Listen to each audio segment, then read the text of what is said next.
이틀이 지남에 예수께서 거기를 떠나 갈릴리로 가시며 친히 증언하시기를 선지자가 고향에서는 높임을 받지 못한다 하시고 갈릴리에 이르심에 갈릴리인들이 그를 영접하니 이는 자기들도 명절에 갔다가 예수께서 명절 중 예루살렘에서 하신 모든 일을 보았음이더라.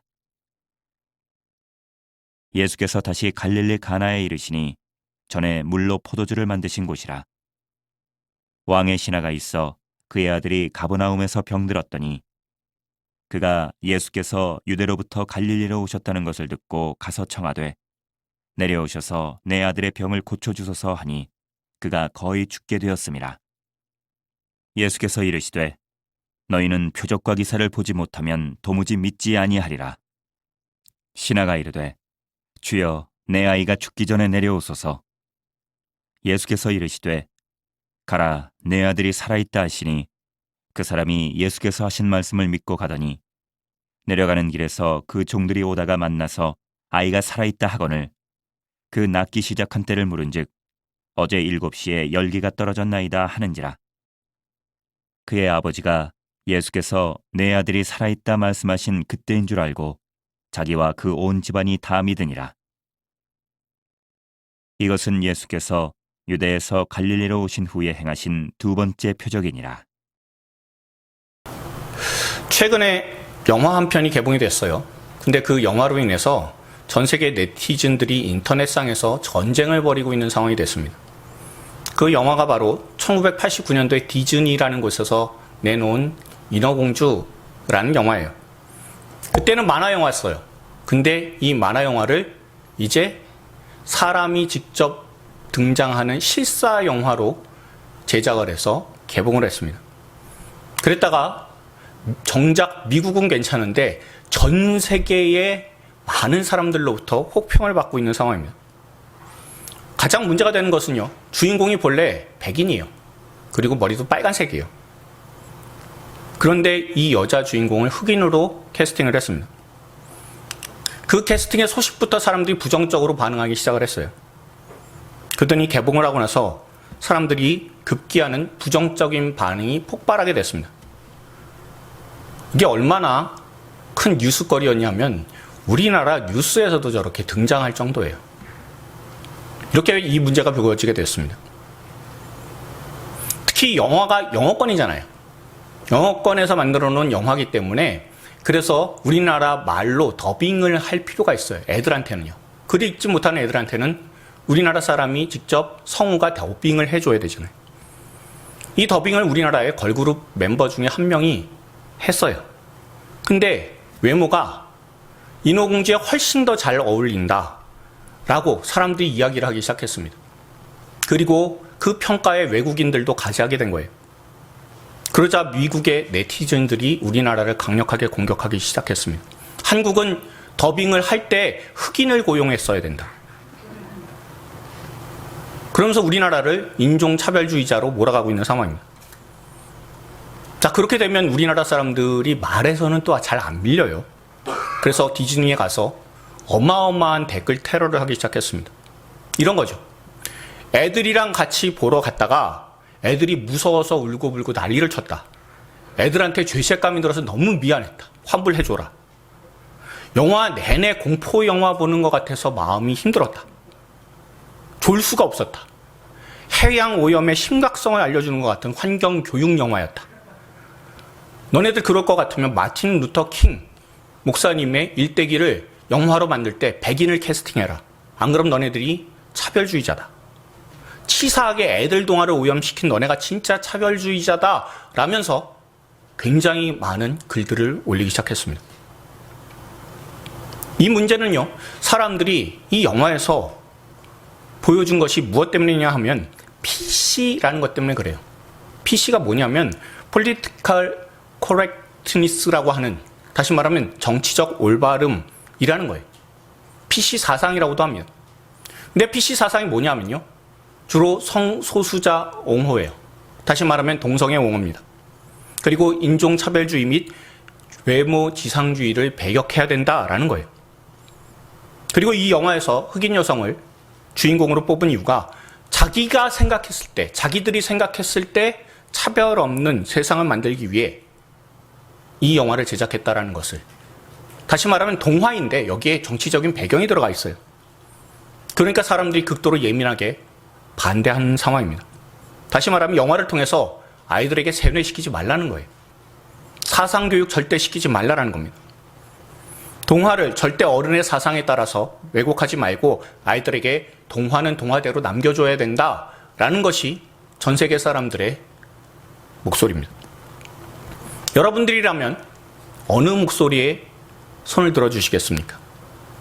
차별 없는 세상을 위해서 기존 동화의 훼손은 불가피하다라는 쪽에 손을 들어주시겠습니까? 아니면 예술은 예술 그대로 인정하고 편향된 사상은 제외시켜야 된다라는 쪽에 손을 들어주시겠습니까? 분명 차별은 옳지 않습니다. 우리 주 예수님께서도 이 땅에 오셔서 죄인과 세리의 친구가 되셨어요. 그러니 차별 없는 세상을 원하는 것, 그것은 예수님도 마찬가지입니다. 하지만 차별을 반대하는 의도가 순수하지 않고 그릇된 사상을 바탕으로 해서 오염시키고자 한다는 것이라면 그것은 심각한 겁니다. 저와 여러분 모두가요, 올바른 것을 받아들이고 악한 것은 거절할 수 있는 분명한 분별을 가지고 세상을 살아갈 수 있길 바랍니다. 그래서 우리 모두가 세상의 악한 생각에 동조하지 말고 오직 진리의 길이신 예수 그리스도만을 온전하게 쫓아서 올바른 길을 가는 저와 여러분들이 다 되기를 주님의 이름으로 축원드립니다. 오늘 본문에요, 우리 주 예수님께서 사마리아 수가성을 거쳐서 갈릴리 지방의 가나로 들어가셨습니다. 가나라는 지역은 예수님께서 기적을 일으키신다라는 소문이 이미 퍼진 곳이에요. 그런데 그때 왕의 신하의 아들이 병에 걸려서 사경을 헤매는 상황이 되었습니다. 그 아버지는 백방으로 아들을 살리려고 했는데 실패했을 거예요. 그리고 오직 예수님밖에 없구나 라고 생각하고 예수님 기다리는 상황이었습니다. 그런 차에 예수님께서 오셨다는 소식을 들은 그 아버지는 예수님께 달려와서 간청을 했습니다. 제 아들의 병을 고쳐주십시오. 거의 죽게 되었습니다. 라고. 그런데 이때 예수님께서 이상한 말씀하세요. 48절을 보십시오. 너희는 표적과 기사를 보지 못하면 도무지 믿지 아니하리라 라고 말씀하세요. 그런데 왕의 신하의 아들 지금 죽어가고 있잖아요. 그 아버지는 얼마나 급합니까? 그래서 재차 예수님께 간청했습니다. 주님, 아이가 죽기 전에 제발 내려와서 고쳐주십시오. 그러자 예수님께서 말씀하십니다. 가라, 네 아들이 살아있다. 근데 여러분들 잘 생각해 보십시오. 고치실 것인데 왜 거절하셨을까요? 그런데 더 이상한 것은요, 그 말씀에 대한 아버지라는 왕의 신하, 아마 당시 왕이라면 헤롯 안디바였으니 헤롯 안디바의 신하일 거예요. 이 아버지의 반응이 어떻습니까? 50절 여러분 보시면 예수께서 하신 말씀 믿고 가더니 라고 되어 있습니다. 제가 전에도 말씀드린 것처럼 만약에요, 누가복음에 나오는 백부장 같은 경우는 어떻습니까? 그냥 믿고 갔으면 그러면 예수님께서 이만한 믿음은 내가 보지 못했다라고 말씀하셨을 거예요. 종의 병을 고치기 위해 예수님께 찾아왔던 백부장의 말을 우리가 잠시 묵상해 볼 수 있길 바랍니다. 우리가 누가복음 7장 6절 7절 말씀을 같이 한번 읽어보겠습니다. 공동번역 읽겠습니다. 주님, 수고롭게 오실 것까지 없습니다. 저는 주님을 제 집에 모실 만한 사람이 못 되며 감히 주님을 나가뵐 생각을 못하고 있습니다. 그저 한 말씀만 하십시오. 그러면 제 종이 낫겠습니다. 아멘. 이렇게 반응을 보이니까 예수님께서 하신 말씀은 무엇입니까? 이스라엘 중에서도 이러한 믿음은 내가 만나본 적이 없다라고 말씀하시죠. 이런 백부장하고요, 이 왕의 신하를 한번 비교해 보십시오. 물론 내려와서 고쳐주십시오 라는 말을 하기는 했어요. 하지만 예수님의 말씀, 내 아들이 살았다라는, 네 아이가 살았다라는 그 얘기를 듣고 그냥 갔잖아요. 그러면 믿음에 큰 차이는 없어 보이는 것 같아요. 그런데 그냥 믿고 갔는데 그 모습을 보면서 예수님께서 아무 말씀 안 하시는 거예요. 왕의 신하는요, 집을 향해서 발걸음을 재촉을 했을 겁니다. 그런데 도중에 하인들로부터 놀라운 소식을 듣게 됐습니다. 아들이 살았다는 거예요. 낫기 시작한 그때를 계산해 보니 예수님께서 네 아들이 살아있다라고 말씀하신 바로 그때인 겁니다. 그리고 감격한 왕의 신하가 온 집안이 다 예수님을 믿게 되었다, 영접하게 되었다라는 게 오늘 본문이에요. 우리가 오늘 묵상한 이 요한복음 4장에는요, 가장 많이 사실 등장하고 있는 내용은 뭐냐면 사마리아 여인에 관련된 내용이에요. 그게 가장 크게 분량을 차지하고요. 또한 예수님의 고향인 나사렛일 거예요. 거기에선 예수님을 믿지 않고 배척을 했고 왕의 신하의 아들인 병의 치유를 통해서 온 집안이 예수님을 영접하게 되었다라는 그 믿음이라는 것이 무엇이냐라는 것에 대해서 이 요한복음 4장은 분명히 우리에게 알려주고 있어요. 오늘 보면 43절을 보니까요, 예수님께서 이틀 후에 거기 곧 사마리아 지역을 떠나서 갈릴리 지역으로 향해서 가셨습니다. 자, 우리가 비교적 잘 아는 예수님께서 사마리아 여인을 만나실 때를 한번 생각을 해보십시오. 사마리아 여인이요, 물을 기르러 몇 시에 나왔습니까? 예, 정오에 나왔어요. 한낮에예요. 당시에 사람들은요, 이 물을 길러 다닐 때 물이 무겁잖아요. 그러면 육체 노동을 심하게 할 때는요, 한낮에는 안 해요. 주로 해가 막 뜨기 시작했을 때나 아니면 해가 뉘엿뉘엿 넘어갈 때, 그때 하는 것이 보통입니다. 그런데 정오에 왔어요. 정오에 물을 기르러 왔으니 사람 싫어하는 사람이에요. 그 이유는 지금까지 6 남편이 있는데, 그런데 하나도 자기 남편이 없기 때문입니다. 주변 사람들, 불결하다고 하는 유대인들이 불결해서 같이 밥도 안 먹는 사마리아 사람들마저도 이 여인에 대해서 부정하다라고, 더럽다라고 낙인 찍은 사람이에요. 그러니 이 여인이요, 정오에 물을 기르러 왔다, 한낮에 물을 기르러 왔다라는 건요, 결국엔 그 마음 자세가 무슨 뜻이냐면 나는 거절합니다예요. 예전에 제가요, 서울에서 목회를 그만두게 되고 주일에 다른 교회를 출석하게 되었을 때 주로 큰 교회를 중심으로 해서 다녔습니다. 큰 교회에 왜 갔겠습니까? 숨기가 좋아서 왔어요. 누군가 나를 알아보는 게 정말 싫어서요. 남들은 전혀 나에 대해서 모르고 개의치도 않는데 이상하게 나를 만날 것 같은 사람들이 있는 것 같아서, 누군가 제가 다가와서 전에 목회하신다고 하더니 여기는 웬일입니까? 라고 저한테 말을 걸어줄 사람이 있을 것 같아서, 그런 사람 만날까 봐 저는 정말 두려워서 많은 사람들 사이에 숨기 위해 큰 교회에 출석을 했어요. 그리고 1층에는 절대 안 앉았습니다. 꼭 2층에 앉았어요. 그래서 예배를 드렸습니다. 제 안에 거절감이 그만큼 가득했어요. 아마 그때는요, 예수님께서 찾아오셔서 상환아, 이제 그만 숨지 말고 내게로 나와라 해도 거절했을 것 같아요. 그런데 예수님을 만난 사마리아 여인은요, 예수님의 말씀을 듣고 있었어요. 그 말씀을 듣다가 예수님을 구주로 영접하게 됩니다. 잘 보세요. 예수님께서 이 사마리아 여인을 영접하게 하실 때 그때 무슨 기적을 일으키셨습니까? 아니에요. 기적 없이 예수님을 영접했어요. 그저 말씀으로 여인이 예수님을 믿게 하신 겁니다. 그래서요, 저는요, 늘 말씀을 드리지만 기적을 보고 믿는 믿음, 그것도 좋을 수 있어요. 그러나 그 믿음보다 더 단단한 믿음은요, 말씀을 듣고 믿는 믿음, 그것이 가장 좋은 믿음이고 주님께서 인정하시는 믿음입니다. 우리가 그 어떤 기적을 일으키지 않아도요, 금요일마다 모여서 전도하러 나가는 이유가 무엇입니까? 때로는 전도할 때 그런 생각 들지 않으세요? 야, 내가 지금 뭐 하는데, 예수님 전하는데, 그런데 여기에 기적이라도 하나 뭔가 나타났으면 좋겠다라고 생각하지 않으십니까? 뭔가 기적이 나타나면 그 사람이 복음을 더 잘 믿을 거라고 생각하지 않으십니까? 근데 그런 일 별로 없다는 것을 우리가 잘 알면서도 복음을 들고 전도하러 나가요. 왜 그렇습니까? 말씀의 역사를 우리가 믿잖아요. 말씀을 통해서 큰 능력 드러내 주시는 우리 주 예수님이심을 믿기 때문에 우리가 말씀 들고 나갈 뿐이에요.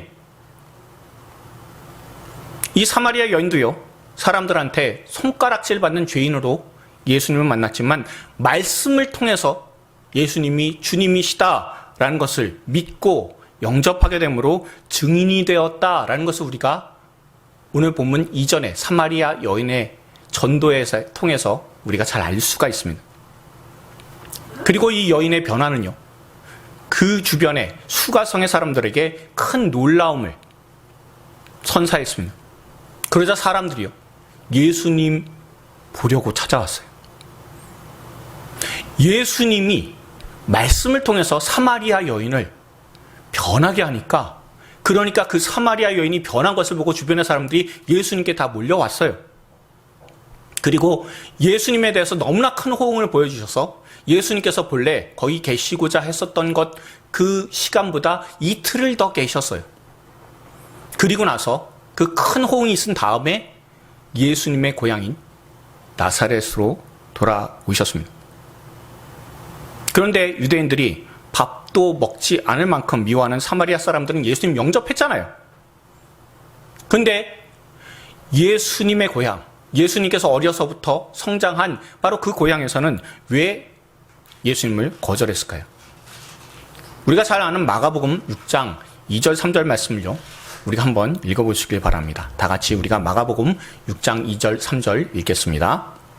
안식일이 되어 회당에서 가르치시니 많은 사람이 듣고 놀라 이르되 이 사람이 어디서 이런 것을 얻었느냐? 이 사람이 받은 지혜와 그 손으로 이루어지는 이런 권능이 어찌 됨이냐? 이 사람이 마리아의 아들 목수가 아니냐? 야고보와 요셉과 유다와 시몬의 형제가 아니냐? 그 누이들이 우리와 함께 여기 있지 아니하냐 하고 예수를 배척한지라. 아멘. 예수님 배척한 이유가 무엇입니까? 예수님 안다는 거예요. 예수님을 잘 안다고 했기 때문에 예수님을 배척을 했어요. 고향 사람들이 예수님에 대해 배척하는 이 말씀을 잘 보십시오. 예수님께서 보여주시는 지혜와 권능과 예수님이 그동안 수고했던 직업인 목수, 가난한 과부 마리아의 아들, 이 두 가지가요, 전혀 들어맞지 않는다고 생각하는 거예요. 다시 말하면 예수님께서 목수로 살아오신 과거가 있기 때문에, 그 과거를 계속해서 붙들고 붙잡고 보고 있기 때문에 예수님께서 지금 놀라운 지혜로 가르치시고 다른 사람을 고치시는 권능을 나타낸다고 해도 예수님을 인정하지 않았다라는 겁니다. 하나님의 권능과 지혜가 나타나잖아요. 그럼에도 불구하고 예수님을 내가 좀 잘 안다? 라는 것 때문에 예수님을 차별하고 있는 거예요. 다시 말하면 하나님을 잘 믿는다고 그렇게 여기면서도 하나님을 차별하는 사람들이 예수님의 고향 사람들이었습니다. 그리고 이 차별은요, 예수님을 거절하는 데까지, 배척하는 데까지 이르게 되었습니다. 사람 모두가 죄인이기 때문에 자꾸 죄 안에 그대로 안주하고자 하는, 눌러 앉고자 하는 속성을 누구나 다 가지고 있어요.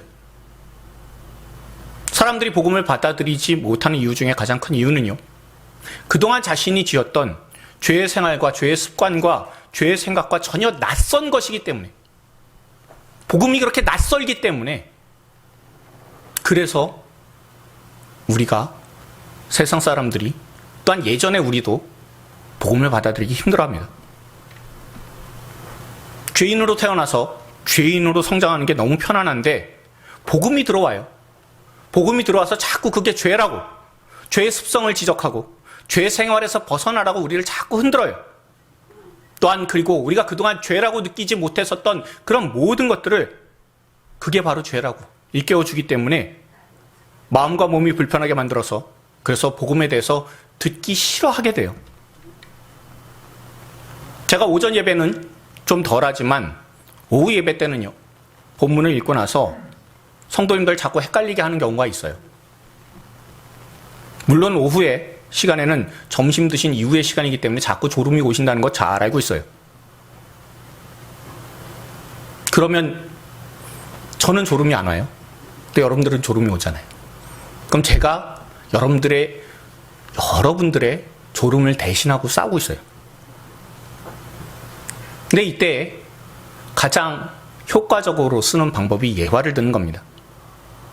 특히 먹을 것에 대해서 신기한 예화를 말씀을 드리면 그런 게 있었어? 라면서 졸음을 쫓아내고 눈을 크게 뜨시게 돼요. 그런데 이런 것보다 더 중요한 것은요, 본문 자체가 가지고 있는 낯선 이야기들입니다. 우리가 누가복음 13장을 묵상할 때 이런 말씀이 있었습니다. 우리가 누가복음 13장 31절 32절 말씀을 우리가 한번 읽어볼 수 있길 바랍니다. 읽습니다. 곧 그때에 어떤 바리새인들이 나와서 이르되 나가서 여기를 떠나소서 헤롯이 당신을 죽이고자 하나이다. 이르시되 너희는 가서 저 여우에게 이르되 오늘과 내일은 내가 귀신을 쫓아내며 병을 고치다가 제3일에는 완전하여지리라 하라. 아멘. 여기에서 예수님께서 헤롯에 대해서 뭐라고 부르세요? 여우라고 부르세요. 헤롯이 여우처럼 교활한 짓을 한다, 약삭빠른 짓을 한다 라는 의미가 아니다라고 제가 전에 말씀드렸죠. 우리나라 생각에는 여우짓 한다라는 게 있잖아요. 그런데 성경에서는요, 여우에 대해서 이렇게 기록을 하고 있습니다. 느헤미야서 4장 3절 말씀 우리가 한번 읽어보도록 하겠습니다. 암몬 사람 도비아는 곁에 있다가 이르되 그들이 건축하는 돌 성벽은 여우가 올라가도 곧 무너지리라. 아멘. 도비아가 도발을 했어요. 여우가 올라가도 무너진다라는 건요, 여우가 어떤 존재라는 겁니까? 별것 아니고 하찮은 거잖아요. 그 하찮은 게 성벽에 올라가도 그럼 그 성벽 다 무너지게 될 거다라고 조롱하는 거예요. 그러니 예수님께서 저 여우에게 말하라 라고 하는 것은요, 헤롯은 그저 하찮은 존재일 뿐이니까 헤롯이 뭐라고 말하든지 그대로 둬라. 나는 할 일인 귀신을 내쫓고 병을 고치는 사명을 다하다가 십자가에서 죽고 제3일 만에 내가 살아나게 될 것이다, 부활하게 될 것이다 라고 주님은 사명에 집중하시는 말씀을 선언해 주셨습니다. 이 말씀을 통해서 우리가 알게 되는 거는요, 기본적인 생각은 여우는 교활한 존재이니 많은 방해를 할 것이지만 나는 내 사명을 다할 것이다가 절대 아니다라는 거예요. 우리는 그동안 우리의 생각에 따라서 우리가 말씀을 볼 때도 우리가 익숙한 대로만 자꾸 봐왔어요. 그런데 익숙하지 못한 말씀이다라는 것을 우리가 낯설게 생각하면서 이 말씀을 보게 될 때 하나님의 뜻을 더욱더 분명히 알게 됩니다. 예수님과 고향 사람들은요, 능력과 지혜로 역사하시는 하나님에 대해서, 예수님에 대해서 어떻게 생각합니까? 낯설잖아요. 예수님께서 권능을 나타내시고 병을 고치시고 그런 권능을 나타내는 것이 낯설어요. 예수님께서 지혜롭게 말씀으로서 가르치시는 거, 그게 낯선 거예요. 그렇게 낯선 예수님에 대해서 절대 받아들이지 못했습니다. 자신들의 눈에는요, 예수님 어떤 분입니까? 그저 가난한 목수예요. 과부인 마리아의 장남일 뿐입니다. 예수님의 놀라운 지혜와 권능, 그리고 무식한 목수이자 가난한 과부의 아들, 이 사이에서요, 자신이 봤을 때 제일 익숙한 게 뭐냐면 예수님이 그동안 보여주셨던 목수이자 가난한 과부의 아들, 그 모습이 훨씬 더 익숙하기 때문에 예수님께서 아무리 말씀으로 잘 가르치시고 아무리 놀라운 능력으로 병자를 고치신다 해도 그걸 받아들일 수가 없는 겁니다. 그리고 이후에 예수님은 고향 나사렛에서 사역하지 않으시고 갈릴리의 가버나움 부근으로 주로 사역을 하시게 되므로 가버나움 부근에서 많은 사람들이 예수님을 만나고 그래서 가르침을 받고 기적을 보게 되는 놀라운 은혜를 입게 됩니다. 저와 여러분들이요, 예수님께 나아갈 때 방해하는 것이 무엇입니까? 내가 익숙하게 여기기 때문에, 그것 때문에 내가 예수님의 말씀을 받아들이지 못하는 부분들은 어떤 게 있습니까? 나는 그냥 이대로 사는 게 좋아. 나 지금까지 이렇게 살아왔는데 그대로 두면 좋겠어라고. 죄에 익숙해진 그런 마음들이 예수님을 온전히 우리가 영접하는데 방해받고 있지는 않습니까? 아니면 지금까지 이렇게 살아왔는데 굳이 지금 와서 내 믿음의 모습들을 바꿀 이유는 없는 것 같다, 다 귀찮다고 생각하는 영적인 게으름이 예수님께 나아가는 것을 방해합니까? 나 같은 사람이 변화된 삶을 산다고 해서 그게 하나님께 무슨 도움이나 될까라고 생각하는 영적 무기력함이 예수님께 나아가는 길을 막고 있지는 않습니까? 이런 모든 유혹과 시험들을 물리치고 날마다 예수님을 나의 주인으로 영접하며, 그래서 우리를 다스리시는 분은 오직 하나님 한 분이십니다 라고 고백할 수 있는 저와 여러분들이 다 될 수 있길 바랍니다. 말씀을 저와 여러분들이 보고 들을 때마다 내가 이전에 들었던 말씀, 익숙한 말씀이다라고 생각하지 마시고 새로운 말씀을 내가 듣는다라고 생각하시고 늘 하나님의 말씀을 대할 수 있는 저와 여러분들이 되기를 바랍니다. 내가 익숙한 말씀이라고 해서 영적 기대감을 내려놓고 듣는 말씀이 아니라 내게 주시는 새로운 양식, 영의 양식이다 라는 것을 우리가 늘 기억하면서 주님의 말씀을 항상 낯설게 들을 수 있는 저와 여러분들이 되기를 바랍니다. 그래서 우리 안에 영적인 거절감을 다 걷어버리고요, 오직 주 예수님의 말씀을 우리가 받아들임으로 예수님께서 주시는 은혜와 힘과 지혜와 능력을 얻을 수 있는 하나님의 신실한 백성들이 다 되기를 주님의 이름으로 축원드립니다. 또한 오늘의 본문은요, 예수님을 거절하지 않고 주님으로 영접한 사람에게는 특별한 은혜가 있다라는 것을 우리가 알 수가 있어요. 예수님께서 고향에서 배척을 받으시고 가나로 가시게 되었습니다.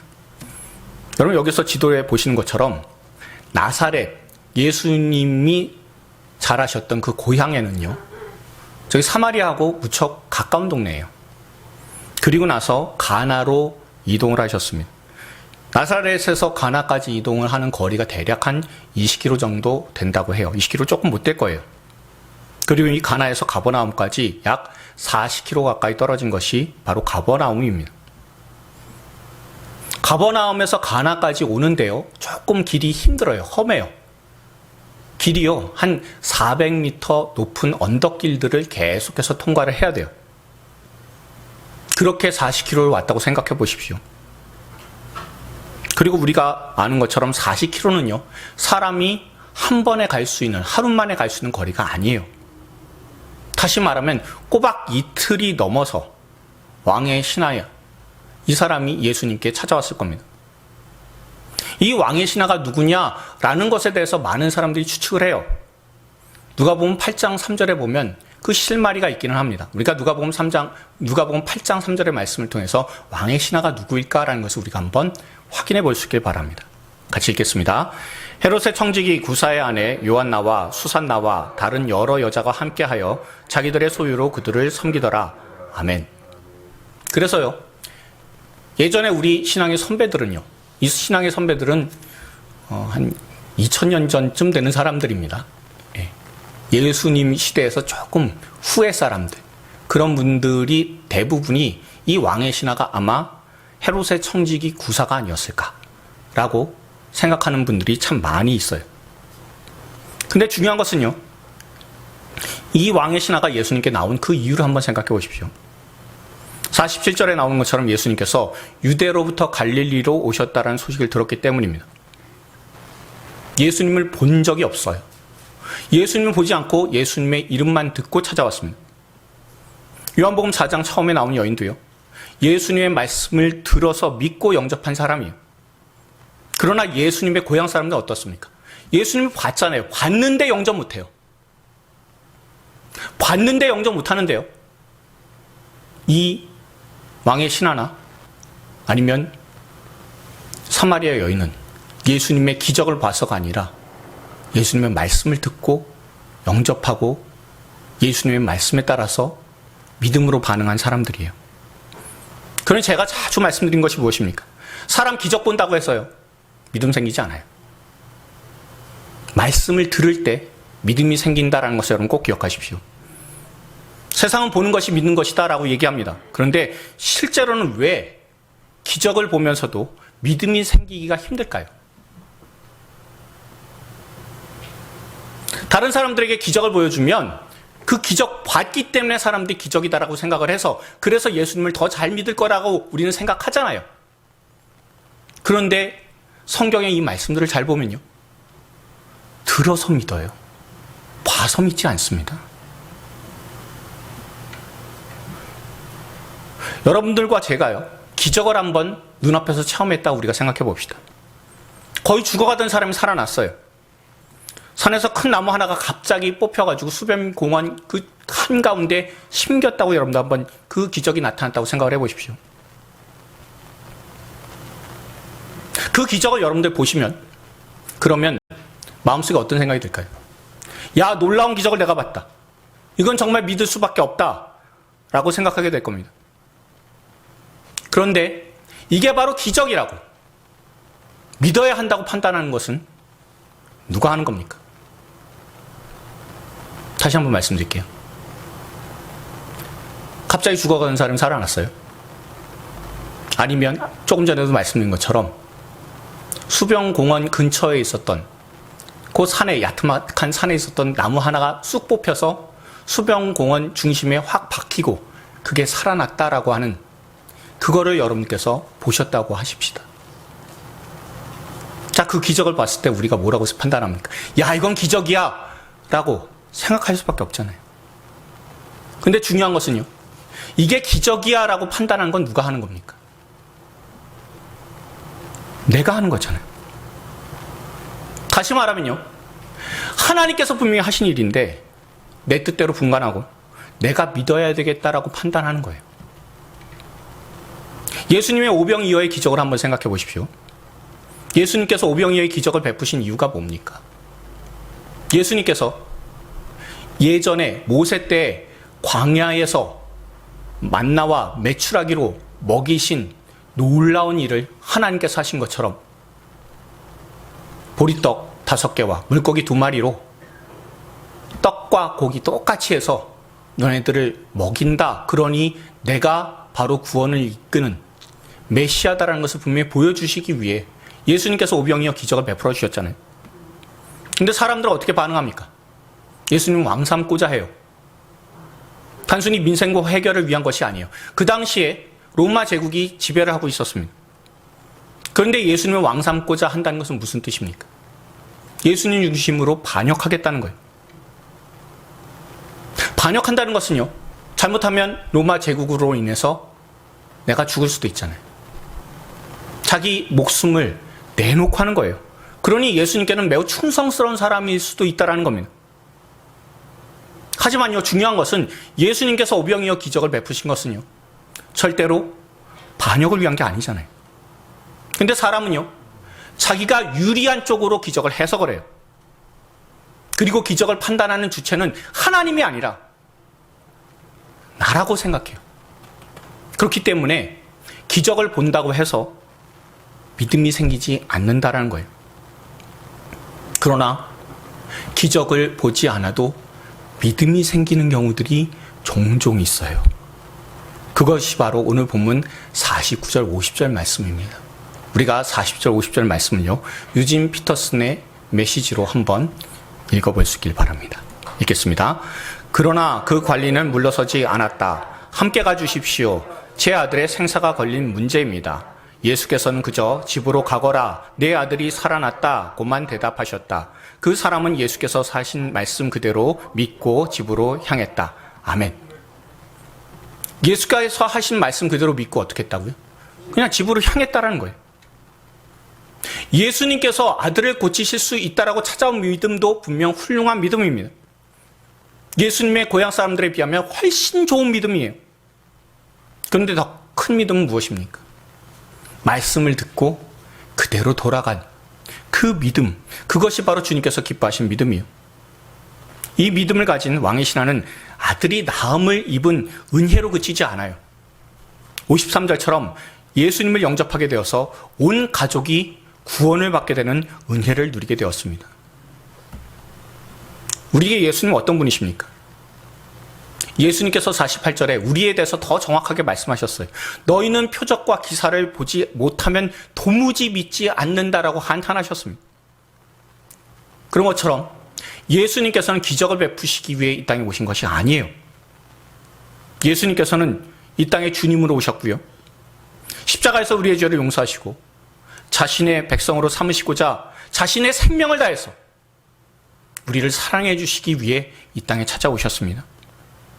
하나님 아버지로부터 멀어지게 된 죄와 사망의 저주를 완전히 끊어내시고자 예수님께서 자신의 목숨을 십자가에서 내어주셨고 보혈을 흘려주셨습니다. 그리고 이 놀라운 일을 행하신 예수님을 우리 모두가 나의 주인으로 인정하고 그것을 통해 우리가 사랑받는 주님의 자녀가 되었습니다. 예수님을 구주로 영접한 것, 이것이 기적을 보는 것보다 훨씬 더 큰 기적이고 훨씬 더 큰 축복입니다. 하나님을 믿어지지 않는 게 저주라면요, 하나님을 우리가 믿고 예수님이 마음에 거하시는 것이, 그게 믿어지게 되는 것, 그게 얼마나 더 큰 축복이고 얼마나 감격스러운 일입니까? 저와 여러분 모두가 이런 놀라운 은혜를 받았어요. 기적을 보아서가 아니라 말씀을 듣고 믿음으로 말미암아 우리가 하나님의 자녀가 되었습니다. 저와 여러분 모두가요, 예수님의 은혜 가운데 하나님의 말씀을 믿게 된 것, 말씀을 믿게 된 것 자체가 얼마나 큰 기적인지 우리가 날마다 생각하고, 하나님의 말씀이 믿어집니다, 하나님의 말씀 믿게 해주시니 감사합니다라고 날마다 기쁨으로 반응하고 하나님의 말씀을 날마다 영접할 수 있는 저와 여러분들이 다 될 수 있길 바랍니다. 그래서 주님의 말씀에 대해서 우리가 거절하지 말고요, 날마다 주님의 말씀 들릴 때마다 내가 주님을 믿습니다, 주님께서 나와 함께 해주실 줄로 믿습니다라고 그렇게 날마다 영접의 반응을 보임으로 하나님께서 기뻐하시는 하나님의 백성들이 다 되기를, 그래서 우리의 삶에 거절이 넘치는 것이 아니라 영접의 은혜가 넘치는 하나님의 신실한 백성들이 다 될 수 있기를 주님의 이름으로 축원드립니다. 우리 주변에 계신 분들한테 이렇게 권면해 주셨으면 좋겠습니다. 세상의 악한 주장에는 당당히 거절합시다.